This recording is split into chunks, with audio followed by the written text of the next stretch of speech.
आयत नंबर 132। औज़ु बिल्लाहि मिनश्शैतानिर्रजीम। बिस्मिल्लाहिर्रहमानिर्रहीम।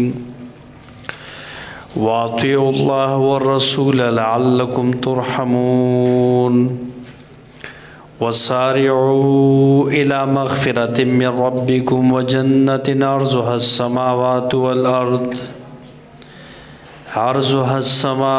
वल अर्दु उइद्दत लिलमुत्तक़ीन। आखिरी सा द सूरे आल इमरान शुरू हुआ।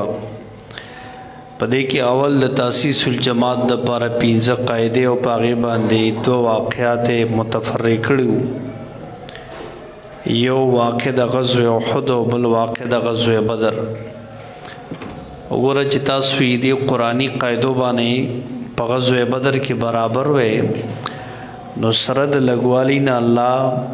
तासु ला पर ढेरो फ़तह दरकड़ा। और बल तरफ था पौहुद की पदे कायदों की और उसूल की खिलाफ वर्जी रागले व नो गटले शवे जंग पा शिकस्त बाने बदल शो। ददे वाक़यात न बाद तरग़ीब वर्कड़ इन्फ़ाक़ था ददे 130 आयातना चे ईमान वालो सूद मोखरे ज़िक्र दाद इन्फ़ाक़ ज़द दे और तासो द अल्लाह पलार की माल खर्च के और ज़िक्र खर्च के चर जहन्नम और न पदे बाने तासो बच के गे। उस ददे 132 आयातना वातिउल्लाह वर्रसूल लअल्लकुम तुरहमून। दादा अल्लाह द रसूल द इताअत बारे की खबर की और तरग़ीब वर की इताअत द अल्लाह द रसूल ता चगोरे इन्फ़ाक़ों के दाम द अल्लाह खबर अदा और दा हम द रसूल इताअत ते पदे बाने पता सुबह रहमोशी रहम की द अल्लाह द रसूल पर खबर मनलो चिता सुकल द अल्लाह द रसूल इताअत को न अल्लाह पता सुरहमो की नो दउमग मज़मून सरा मुतालक रा रवान दे। वातिउल्लाह ताबेदारियों के द अल्लाह वर रसूल और द रसूल ताबेदारियों के लअल्लकुम तुरहमून दे द पारा च पता सुरहमो कलेशी अल्लाह हुक्म मने और दारंग द रसूल नो तासु बाने बरा हमूशी और दादा के इन्फ़ाक़ सर मुतालक थे च अल्लाह और रसूल सिंह च द जान द क़ुरबाने खबर कड़े दा नो दगा से द माल द क़ुरबाने खबर कई दादा अल्लाह द रहमत सबब दे। वसारिऊ इला मग़फ़िरतिम मिन रब्बिकुम व जन्नह पदयात की दा खुशखबरी द उस मोमिनान होता चाची द अल्लाह खबर ओ मनला सुदे प्रेख और द अल्लाह पलार के सदक़ा खैरात को माल खर्च को नो दलब अल्लाह रब्बुल इज़्ज़त जन्नत और की और जन्नत खुशखबरी ज़िक्र गई पदेशान चढ़र वसी और आरीज़ जन्नत व अल्लाह दी जन्नती लवर की। वसारिऊ ए जलतियों के रामंड के इला मग़फ़िरतिन मग़फ़िरत मिन रब्बिकुम चिस्ता सुदरब द तरफ न दी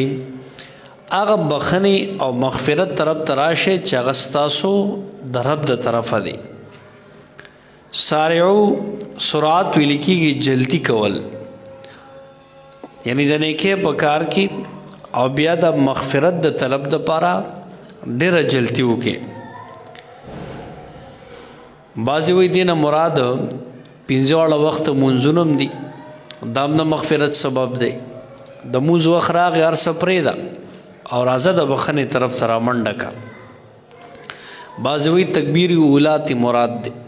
जम उदरी की नो तकबीर उला लजान रा रसवा आवागे सरा डारे कुदरेगा और मुराद ते आम बख्शिश व मग़फ़िरत हमने को गुनाह दिखड़ी नो ज़र्द अल्लाह न तौबा बासा और रामंड का मग़फ़िरत चागा स्ता सुदरब द तरफ दे अल्लाह तास्तवीली दी। व जन्नत नवाग जन्नत तरफ तरामंड के अर्ज़ुहा समावात वल अर्द चिपलन वाले दागे पशान द आसमान ज़मकी दे बल आग जन्नत पदे अल्लाह बता सुलदर की چې تاسو د الله او د رسول اطاعت وکړو او د نیکۍ کار ته جلدي وکړه داسې جنت چې د هغې عرض او پلنوالی چوړایي ابه دومره ډېرې لکه د ځمکه اسمان چې دي دومره غټ جنت په الله تاسو له درکړي دلته د عرضها نه مراد بعضې مفسرین وایي قیمت مراد دی د هغې قیمت دومره اعلی به وي د هغې جنت چې ګویا د ټول اسمانونو ځمکه د دې چې څومره قیمت دی بعضې وایي چې دا حقیقت کې الله رب العزت دا خبره کوي د جنت د عرض همدغه پلنوالی تی مراد دی چې ګویا اوه اسمانونه اوه د ځمکې داسې واچې په پلنوالي باندې او بیا قانون دا دی چې د یو څیز د پلنوالی په نسبت د هغې طول او اوږدوالی غټي څومره چې ویډ وي نو د هغې لینث چې کوم دی د هغې نه ډېر غټ وي بیا نو دلته عرض یاد کړی دی او طول د دې نه هم ډېر غټي نو الله وایي دومره وسیع عریض جنت په درکما چې ګویا د اوه اسمانونو اوه ځمکې ته واچې په پلنوالي او بیا د هغې اوږدوالی د هغې بس هم غټي دومره جنت به تا ته میلو شي او دا د یو جنتی دپاره دی ښه د ځمکې اسمان سره تشبیه ځکه ورکړه چې دا زمونږ د انسانانو په نظر کې د ټولو نه لوی څیز د اسمان دی او لوی څیز د ځمکه ده د دې نه بل اوږد او پلن شی مونږ ته بل نه ښکاري ورنه جنت پر دې نه وسیع عریض دي خو دا زمونږ په نظر کې دومره لوی شی راځي نو تشبیه د محسوس د غیر محسوس سره او عدت للمتقین او دا تیار شوی دی متقیانو دپاره پرهیزګارو خلکو دپاره دا جنت تیار شوی دی پرهیز د ګناه نه پرهیز د الله او د رسول خلاف نه تقوا څه ته وایي چې الله یو حکم کړي هغه ته وکړي څه نه منع فرمایلی د هغې نه منع شه رسول الله کوم عمل کړی د هغه وکړه کوم عمل نه رسول الله منع فرمایلی د هغې نه منع شه ته متقي نو دا جنت متقیانو له تیار شوی دی اوس تعریف د متقیانو کې او د متقیانو صفات بیانوي ښه دا متقین کم خلق دي نو وی دوه قسمه دي د متقیانو یو ډېر اعلی متقیان دي او دویم ادنا متقیان دي نو اول د اعلی متقیانو تذکره کوي د دې 15 صفات بیانوي وګورئ الذین دا پرهیزګار او متقیان هغه کسان دي ينفقون فی السراء چاغي مال خرج کوي په خوشحالو کې اول صفت د متقی دا دی چې په خوشحالی کې د مال خرج کوي خوشحالی نه مراد په د باندې ښه حالت دی مالداری ده دارنګ د فارغ دی د صحت په حالت کې دی د امن په حالت کې دی د بیا هم الله نه رہی ځکه ډېر خلک په خوشحالی کې په کوشادګۍ کې الله تیر شي غریبی نو دعاګانې کوي الله مالا دا نعمت راکړي دا راکړي چې کله الله ورکړي نو بیا الله تیري بیا په خپلو مستو شي متقي پرهیزګار هغه دی چې الله په نعمت کوي نو دی د الله په لار کې ورکړه ډېره کوي ولې دی وایي چې ما سره غصم نو الله راکړل احسان یې را باندې وکړو نو د هغې بدله بیا دغسې شکریه ادا کوي نو یو د متقي دا صفت دی چې دی به خرج کوي په خوشحالو کې دویم وضرا او دوی به خرج کوونکي په تکالیفو کې ذره تنګدستی ته وایي غریبۍ ته وایي تکلیفونو ته وایي دغه رنګ مصروفیت ته وایي بیماری خوف ته ویلی کېږي که ده باندې څومره سختي م راشي نو متقي پرهیزګار هغه دی چې بیا هم د الله په لار کې خرچ نه پرېږدي غریب غرباو سره ښېګړه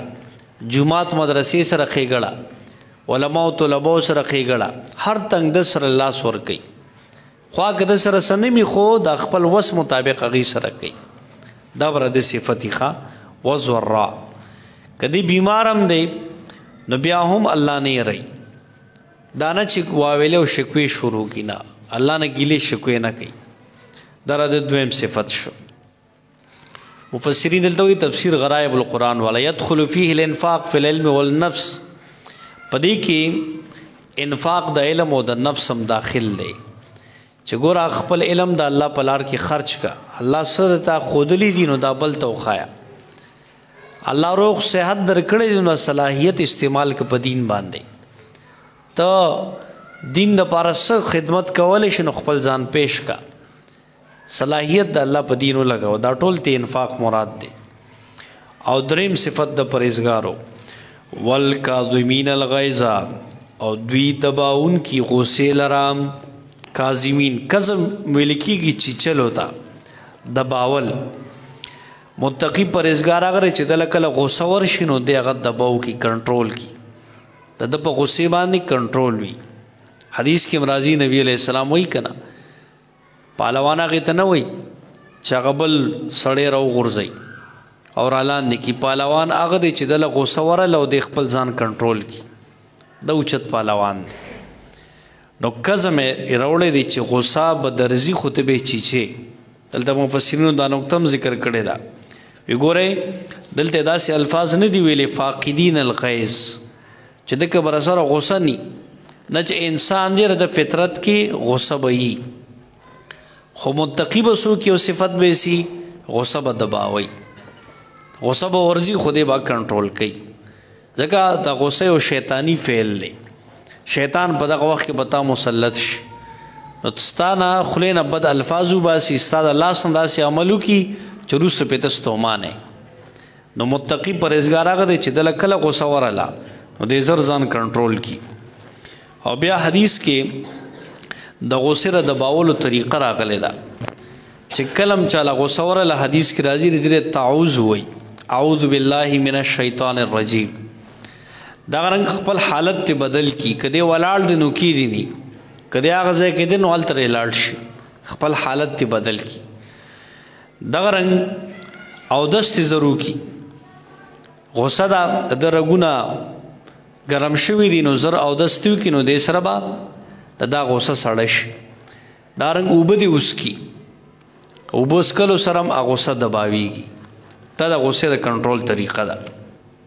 نو پرهیزګار هغه دی چې د غوسه دباوي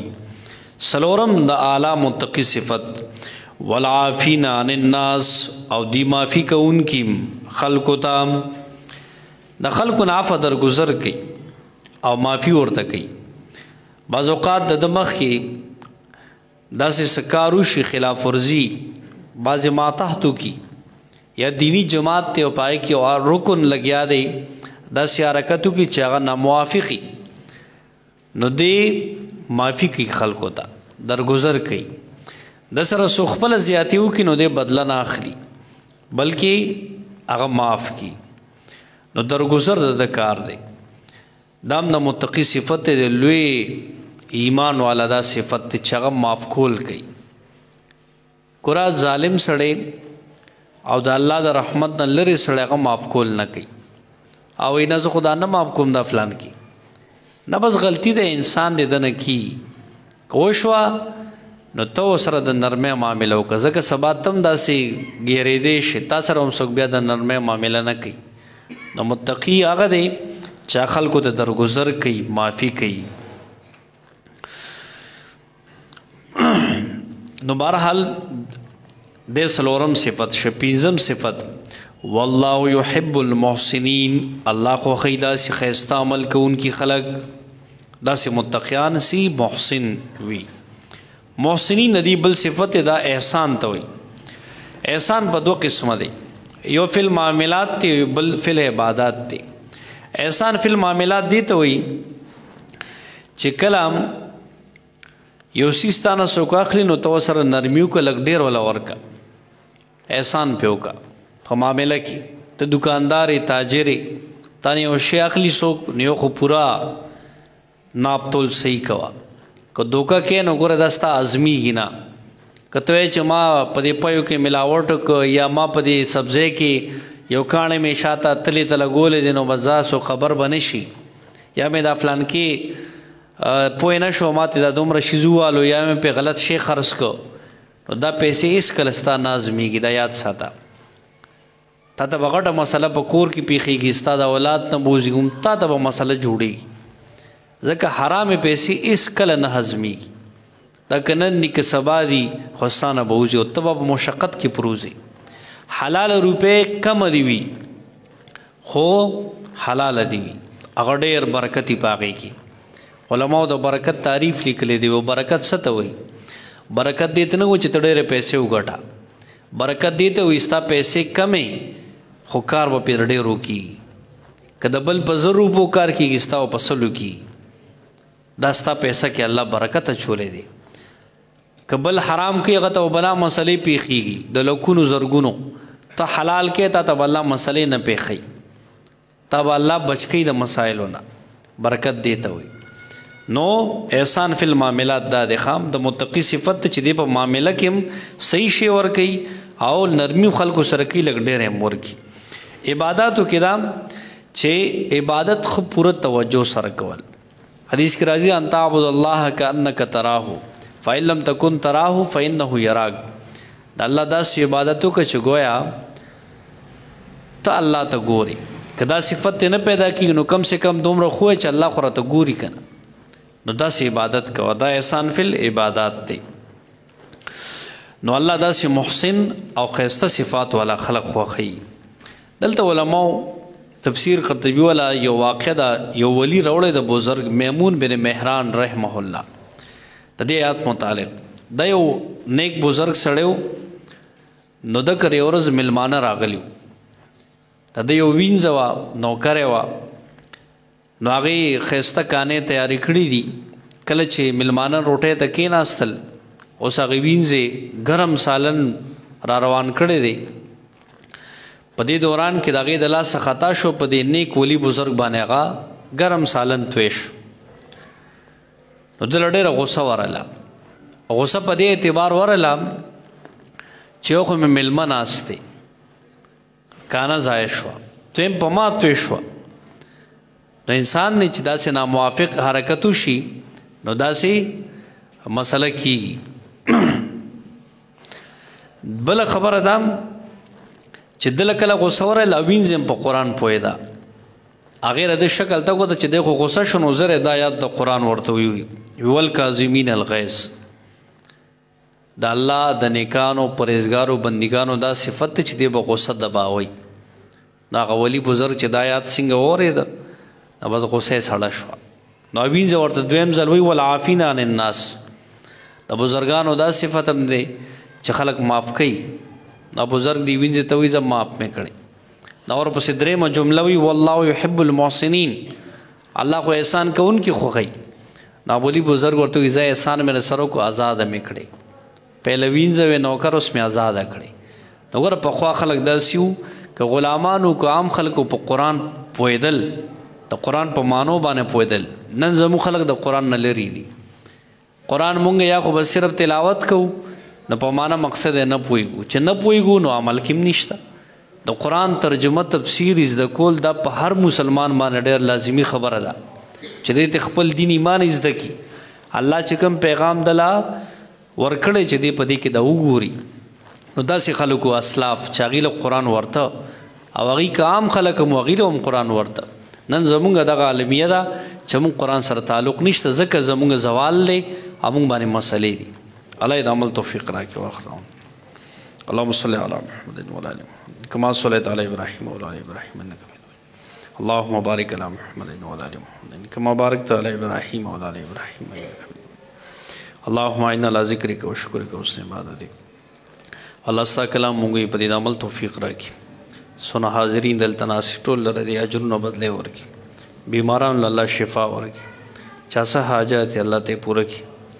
ربنا ظلمنا انفسنا وان لم تغفر لنا وترحمنا لنكونن من الخاسرين.